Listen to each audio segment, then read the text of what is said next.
Wow, I really haven't done this in a while. So yeah, I was forgetting how to start these things. I've been meaning to do a couple of videos. In fact, I have recorded a couple of videos. I recorded reviews of Warhorse, of some video game stuff, and I just felt like, you know, I recorded the videos. I have probably like an hour and 30 minutes of stuff I haven't put up. But I just haven't felt like, you know, it hasn't been up to snuff. Because I don't edit these things, as anyone who's ever watched any of this knows. But I still like to somehow feel like when I'm done, I don't even watch them again. I just put them on the internet and let's see what happens.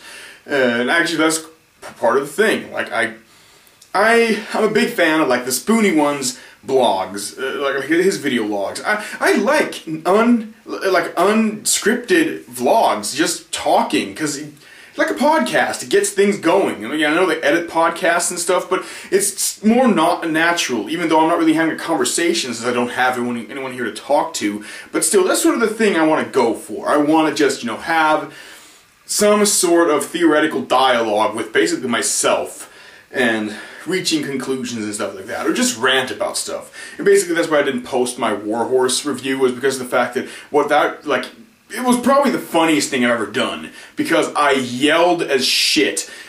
Like, I have it on my laptop, I just haven't put it up, and I don't think I ever will, because basically it's a 40-minute rant of me yelling about how Steven Spielberg has just hurt his legacy and how I wish he'd just go and die so he stops ruining the one little shred of respect I still have for him because he created one of my favorite movies of all time, Jaws. But, okay, I'm not gonna get into that. As I said, I have a video that I did not post for a reason, and that's because it pretty much just became me yelling at the camera about how much Steven Spielberg sucks. No, this video is about something different. And again, if you've seen the friggin' title of the video, you know what it's about. Okay, basically, my Bible isn't the actual Bible. Like, if there's one book that I really have followed, like, as some sort of, like, almost religious text for the last couple of years, it would be this one. 1001 Movies You Must See Before You Die. And I know this edition is like 4 or 5 years old, but I don't feel like I need to update it just so I can get the latest movies and see which movies have taken away. But anyway, this book has defined my movie watching experience for the last couple of years.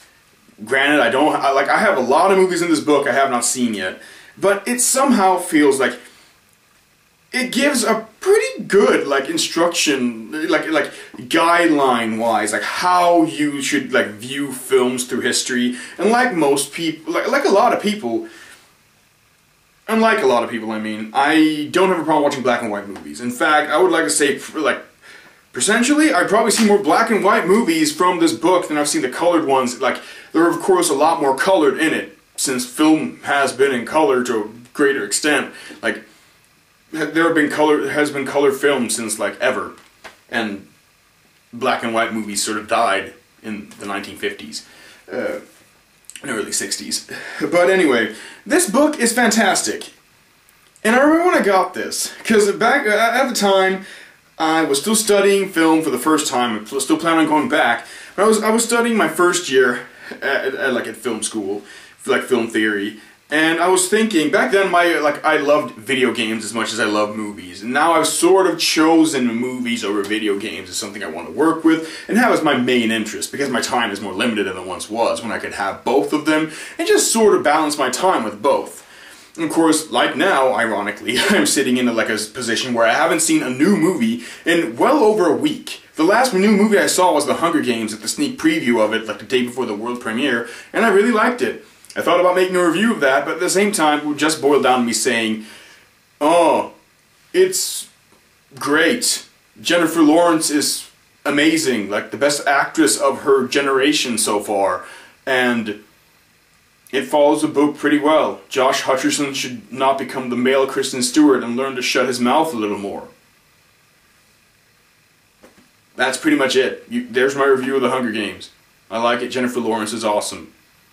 And ironically, she's actually more cute as Katniss than she is when she's all, like, you know, like, made up and out there promoting the movie.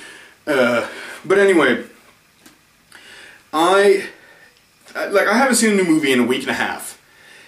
But I have been in a video game phase where I just play video games instead. I've gotten a new Xbox, like a new headset for my Xbox. I've been playing some online multiplayer for the first time in well over a year. And yeah, I'm feeling my movie, like I just need to take like a week and a half or 2 weeks off I think every like 6 months, just to sort of like process all that's happened, all the movies I've seen, because I watch a ton of movies. Anyway, back then I had just as much like interest in video games as I did in movies.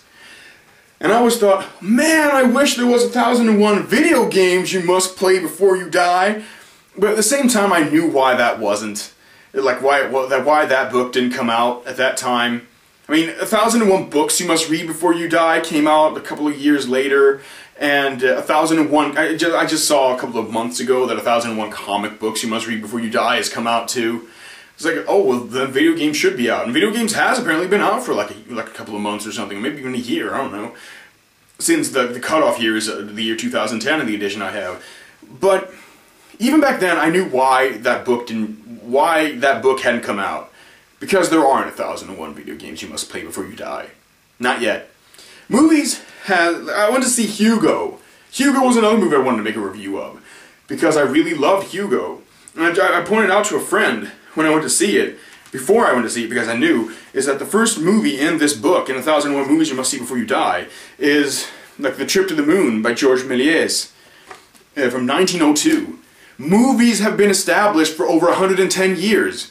Video games have been, like the first video game in 1001 video games you must play before you die, and I guess you just show the book instead of just trying to hide it. The first video game here is The Oregon Trail from 1971.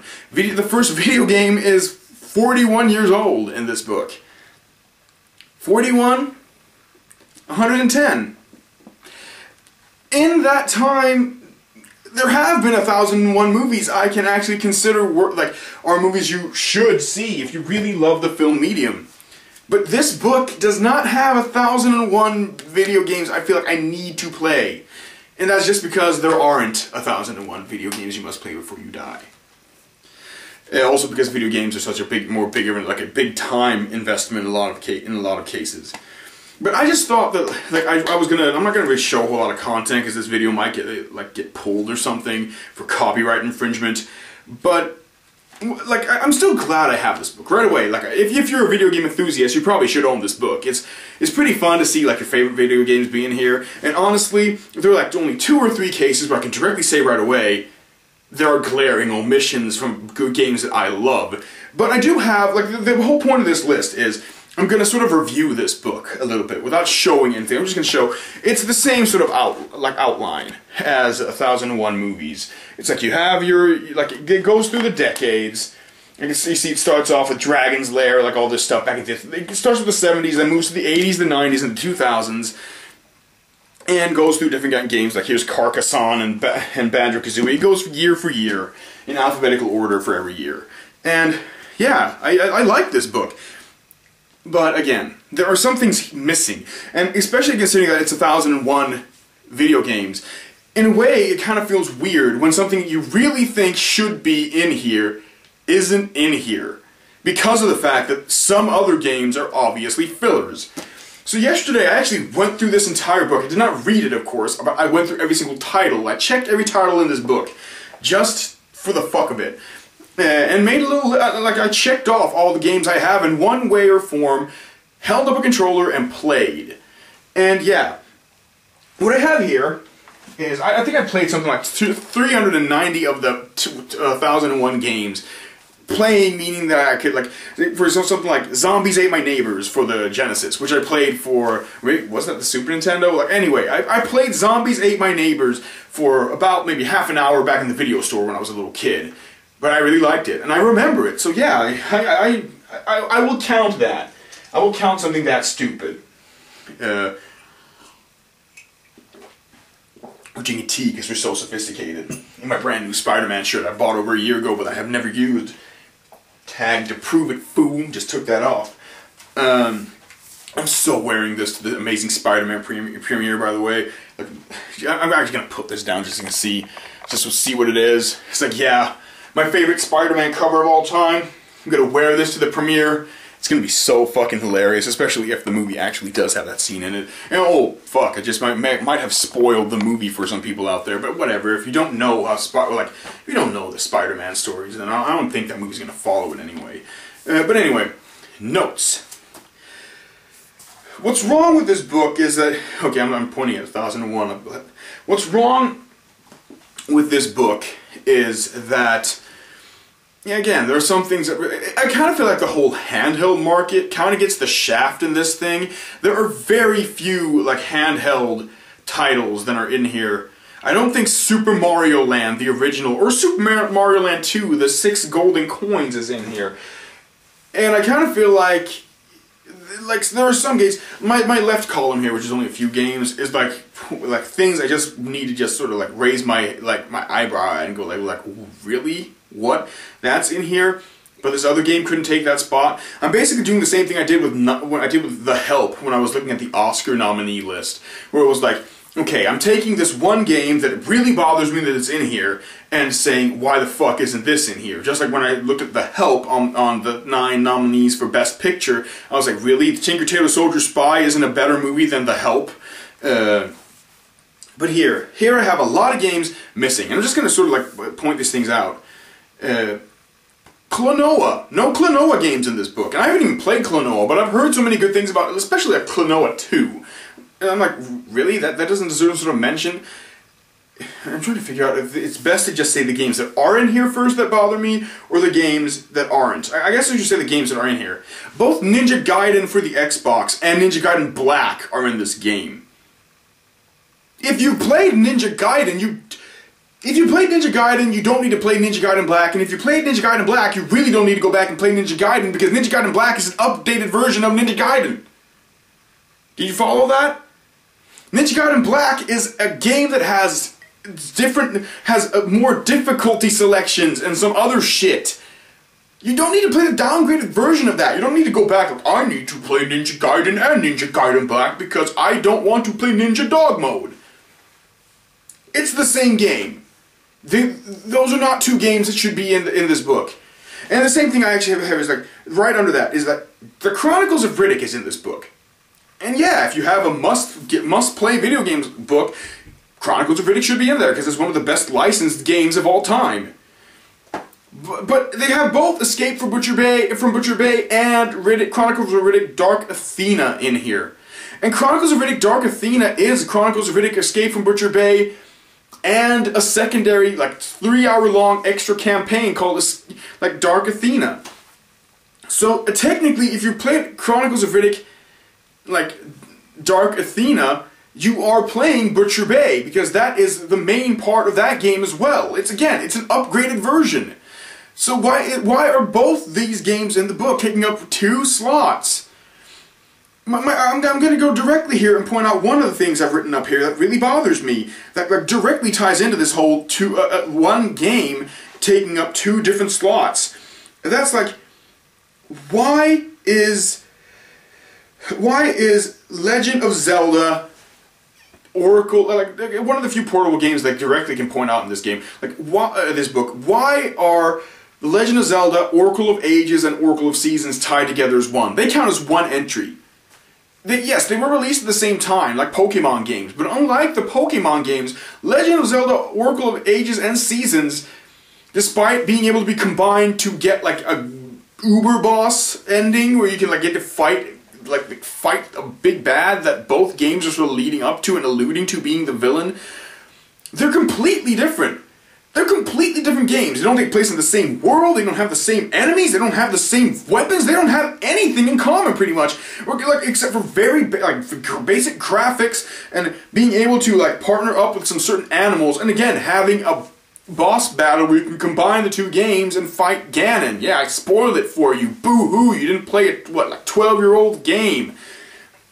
But why are those one entry, whereas Ninja Gaiden and Ninja Gaiden Black aren't? They should be combined, if anything, saying like, yo, if you play Ninja Gaiden Black, you don't need to play Ninja Gaiden. Just like Ninja Gaiden Sigma should be thrown in there too, because that's also like, yo, if you play Ninja Gaiden Sigma, you don't need to play Ninja Gaiden Black, because that's the same game, fool. But that's not in there.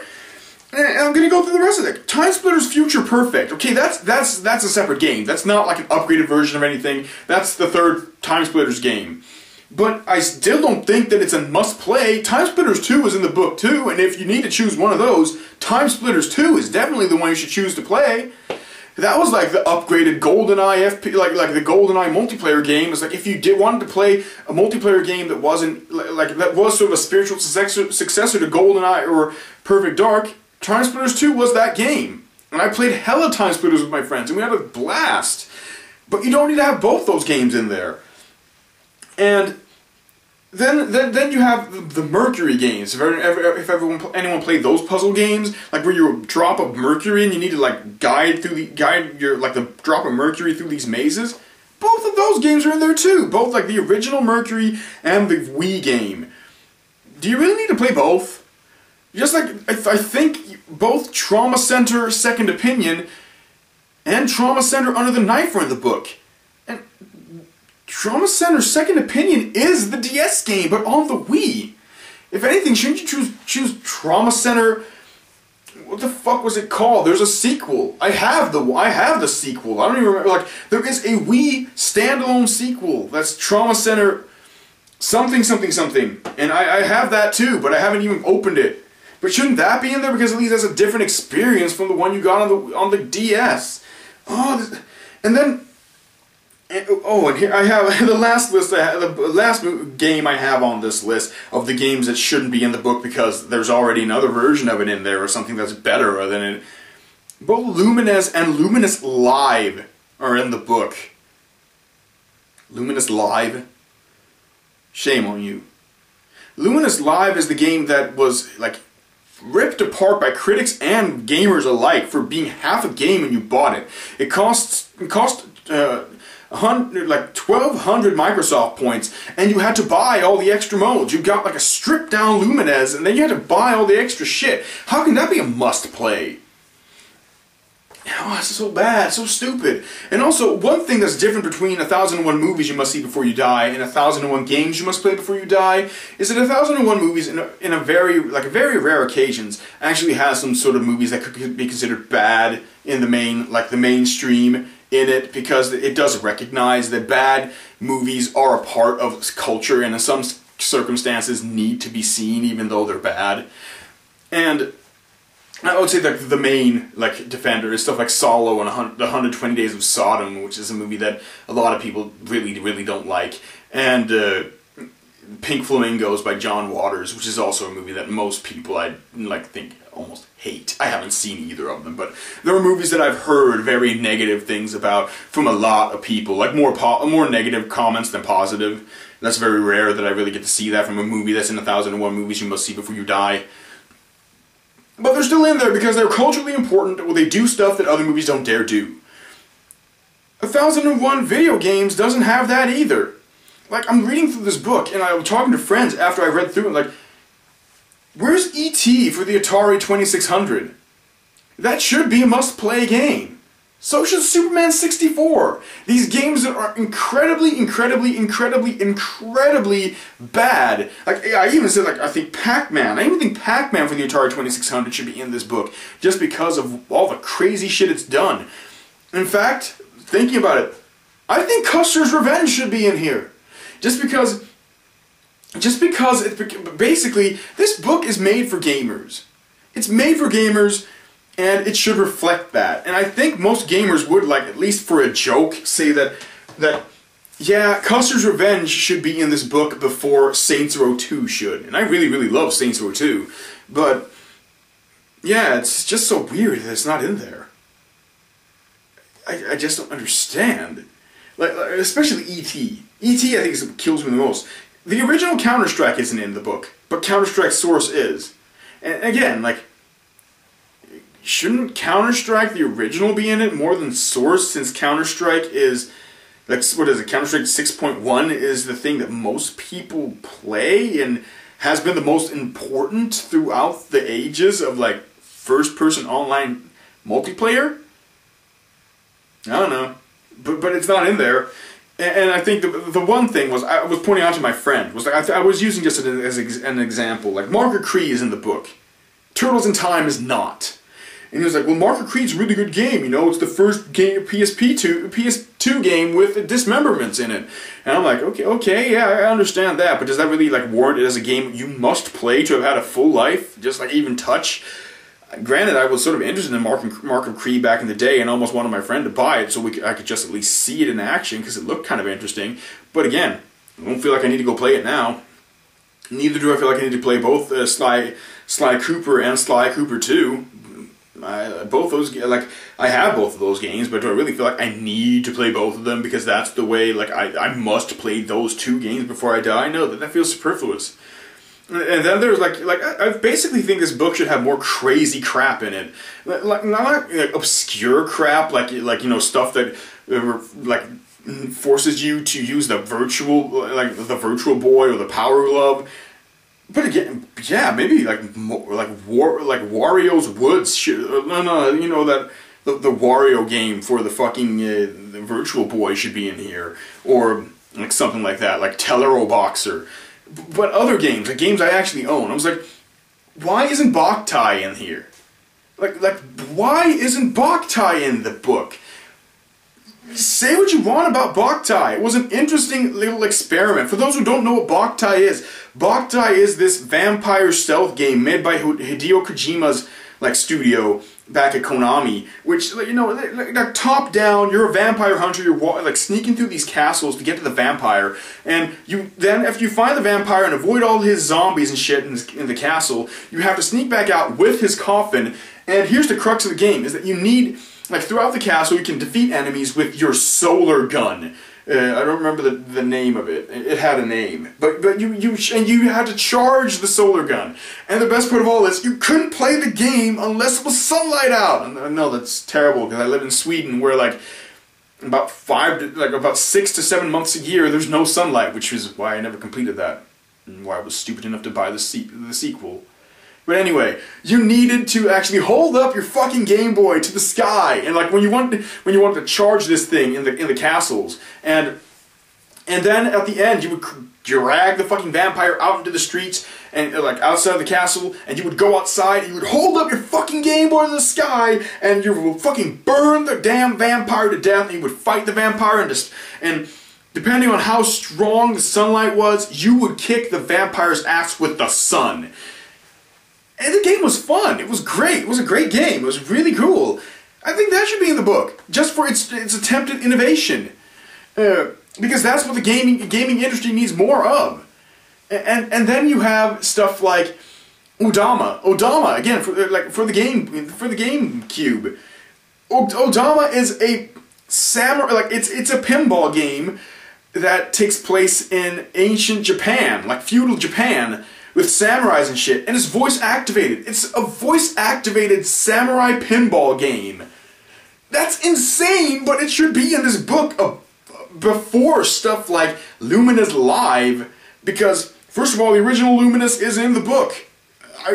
This book would be terrible if it did not have Luminous in it. And let's see here. Now I'm just gonna point out stuff that sort of should be in the book again for like cultural stuff. Okay. I'm going to go through the list I have written here. I already mentioned that Klonoa's not in it, the original Rayman's not in it, Pokemon Red and Blue are not in this, or Pokemon Gold and Silver. Pokemon does not make an appearance until it's Pokemon Ruby and Sapphire, where I thought, well, that was where Pokemon got bad, or like started getting less good. And maybe that's just me because I grew up with the original 250, like the original 151, and then grew to accept this next wave of the 251. 252? Was it 251 or 252? But you know what I'm saying. I grew up knowing those, and I like those the most. And of course, the designs got more annoying and stupid and stretched the farther it went. The new Pokemon, I don't even care. I guess I still know like half of the Ruby Sapphire Pokemon. I would say I know all 251. I know the Gold and Silver ones, all of those. I know them all. I know a couple of numbers too. Not that many, but I know a couple of numbers. I know like Kadabra is 64. I know that Mr. Mime is, what is it? Okay, I'm not gonna say, I think Mr. Mime's like 128 or something. Pikachu's of course 25. That kind of crazy shit, you know, I'm stupid. But, you know what I'm saying. It's like, why aren't the original Pokemon games, the ones that actually did change the portable landscape, in here? And then we get to, yeah, the Turtles arcade game is not in there. There's no Ninja Turtles, no Ninja Turtles in Time, no Simpsons arcade game, no X-Men arcade game, even though I kind of think almost all of those, at least Turtles in Time should be in there. But they're not. As I said, E.T.'s not in there. And then you have the missing NES games. The original Bionic Commando is not in there. Chip and Dale Rescue Rangers is not in the book. Neither is DuckTales, which I think is kind of crazy, because those games were crazy big back in the day. And again, this is stuff I've only heard like word of mouth. I don't even really have a lot of experience with these games. I had the Game Boy version of DuckTales, and I really, really liked it as a kid. One of the few games I was actually smart enough to buy. I usually only bought bad movie tie-ins, or cartoon tie-ins, but that was a good one. Counter-Strike, Call of Cthulhu. That was just sort of a note there. Eternal Darkness is in the book, thankfully, but I kind of feel like, I think Call of Duty, Modern Warfare, and Modern Warfare 2 are both in the book, and Call of Duty 2 and Call of Duty 1, all the Infinity Ward Call of Duties until Modern Warfare 3 are in there, but again, the cutoff year is 2010, that's why that's not in there. But Call of Cthulhu is a really interesting game. It's a really interesting horror game, and I kind of feel like that should be in the book, and it's not. But that's just a side note, just pointing out, if I just go through every game I think should be in there, it would take even longer than it already is.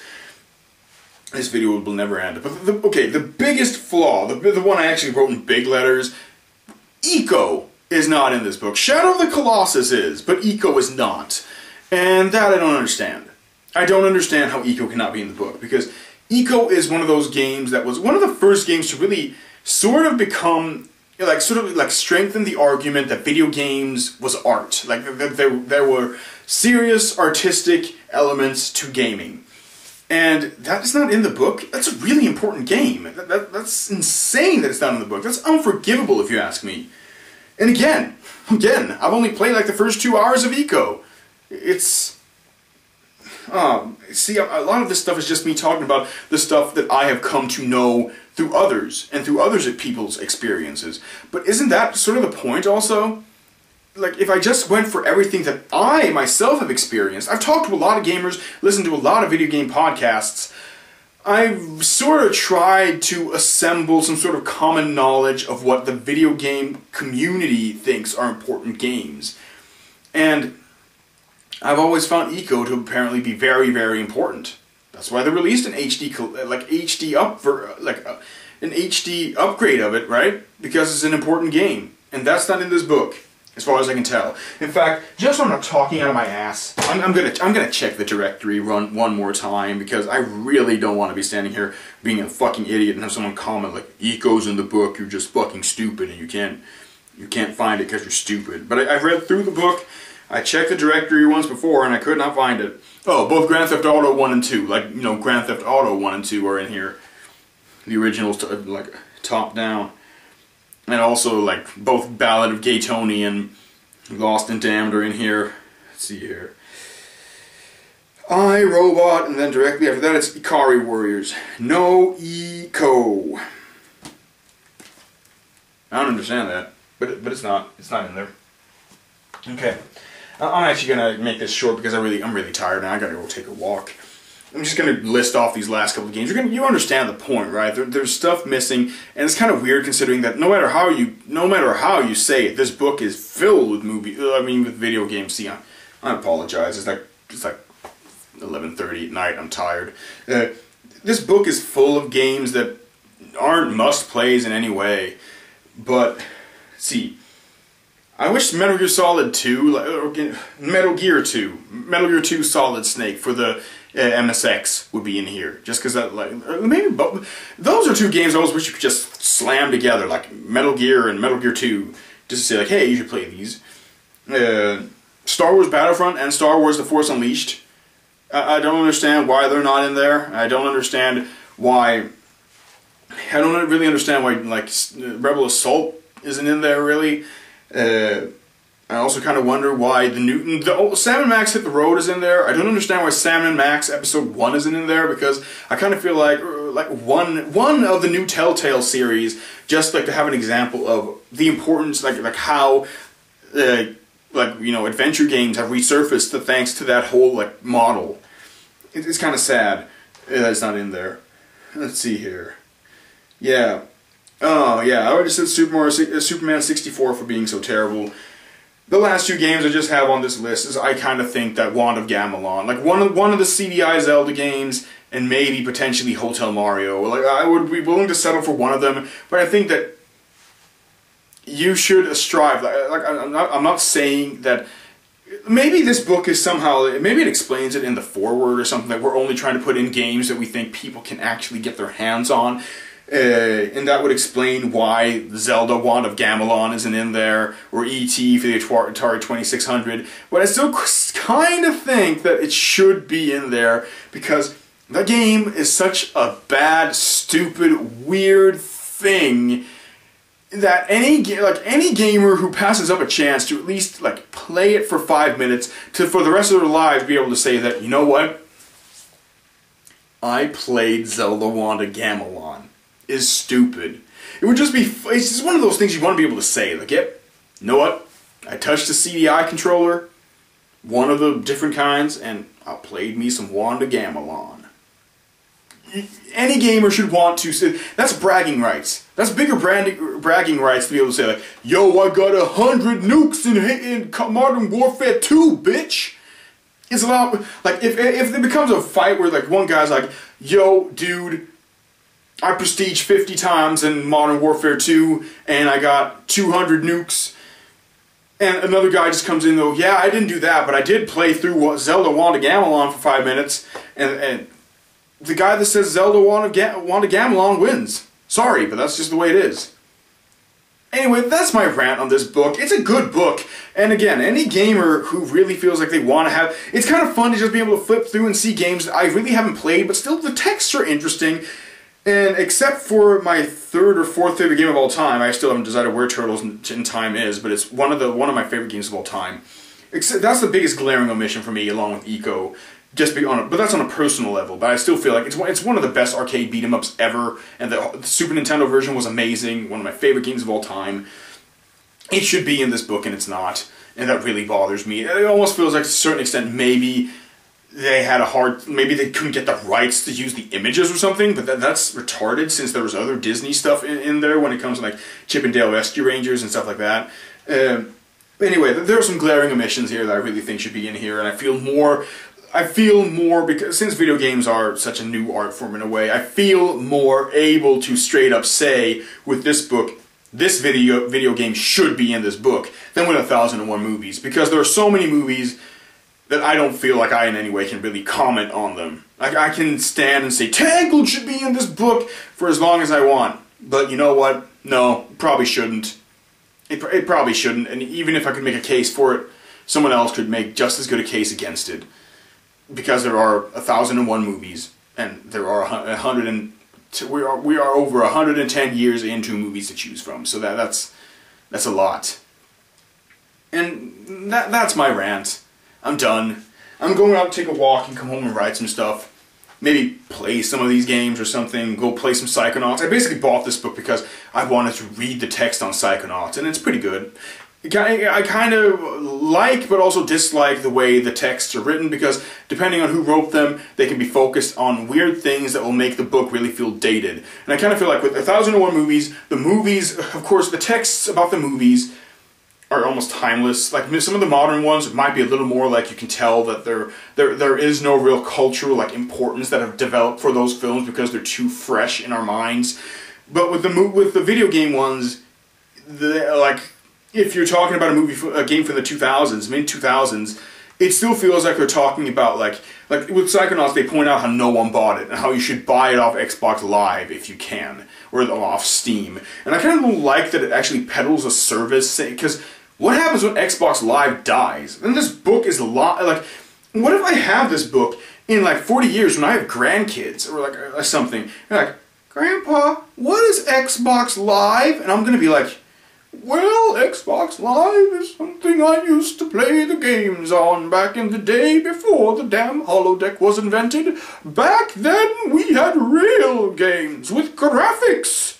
We called them pixels and polygons. It dates the text and stuff like Demigod. Demigod is in that, and I bet no one who listens to this, if anyone ever does, even really know what Demigod is. But Demigod was this, like, I don't even really fucking know what Demigod was. I just know that Demigod was a game that really failed when it first came out. It was filled with technical problems. I'm like, how could that be in the book? It's like, well, the developer fixed the game and supported it for so long that it warrants its place in this book. Like, really? A game that's broken for the first 6 months it's out warrants a place in the book just because they fixed it eventually? I kind of... No one played, like, as far as I know, like, hardly anyone really played Demigod. Maybe I'm completely mistaken, but it kind of feels like that. Oh, well, again, see, I can't stop. I'll keep going, and I kind of feel like I've already made my point. Some games are missing, the book is okay. If you're a gamer, you should own it just for the sake of owning it. Just like how I will eventually end up with 1001 books. And I really hope that when you read through the text and you get to the final book in 1001 books you must read before you die, that the 1001st book is literally this one. That's right, we're egotistical enough to put our own book in this book. And that 1001 comic books, those things seem more unnecessary because I will never read 1001 books. I will never, like, basically, I have a plan. I'm going to watch all 1001 movies. I am going to do that. That's going to happen before my, like, Roger Ebert has, like, a quote on this book. And again, I'm going to take your time for a little while longer. Roger Ebert has a quote on here saying that, I have, by the way, seen 943 of the 1001 movies, and I am carefully rationing the remaining titles to prolong my life. My plan exactly. Make movies, watch movies, do stuff, have fun, and watch every single movie from 1001 movies eventually. Like, just slowly but surely build it up. And I have like 100 movies here in different sort of stages that I could actually watch to get even further in 1001 movies. But yeah, I'm gonna go take a walk. I'm gonna head out that dough. I'm gonna go for a walk. And I'm just gonna, talk the shit to myself. I like taking walks, I like talking to myself, so if I meet anyone out there, they're going to think I'm a fucking schizophrenic, because the best way to get dialogue out, so you can sort of progress stories you're doing, because I'm not talking to myself as much as talking in two different character voices, trying to sort of get a tone for whatever I'm working on or thinking about. Yeah, people are going to think I'm crazy. I might actually be crazy for doing that, but that's my method of getting dialogue, or at least tone for scenes, across properly in my own head. So yeah, I'm going to go out, do my thing, talk to you guys later. Hope someone sees this, because I'm actually going to post this video, because I kind of feel like I at least got something said here.